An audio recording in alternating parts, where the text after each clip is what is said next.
Shabbat Shalom. This week's Torah portion is called ParshatTzav. It's also called Shabbat HaGadol. Why is it called Shabbat HaGadol?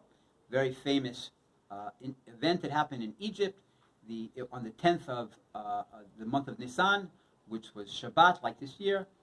The Jewish people did as God commanded them, and they went and they took sheep from their lambs, from their neighbors, and the lambs were considered a god of the Egyptians. And the Egyptians say to the Jewish people, "Why are you taking the lambs for what?"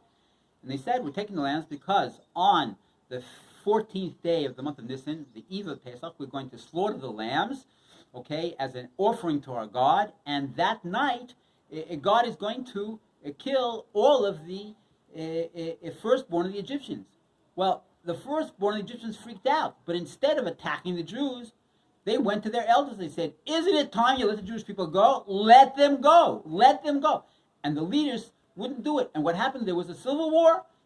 And that's why it's called Shabbat HaGadol, because the big Shabbos, a big miracle happened. Not only there was a miracle, it was a miracle we weren't even involved in. There was a civil war between the firstborn of the Egyptians and the leadership at that time.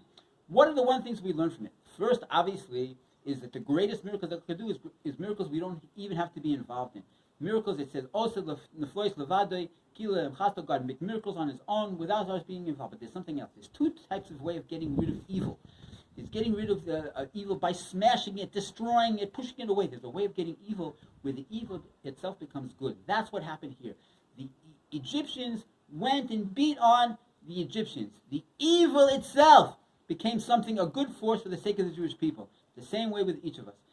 When we go against our nature, when we take our animal nature and we push it to do what God wants, we're literally having light come from the darkness. The evil is transformed to good, right? And that's part of the idea of cleaning for Pesach, of getting ready for Pesach, and buying all of the supplies in advance of Pesach, so we can each of us have a wonderful Pesach, a miraculous Pesach, a Pesach of redemption, where God's going to take us out of this exile the way He took us out of Egypt, and He's going to do miracles for us even if we're not involved.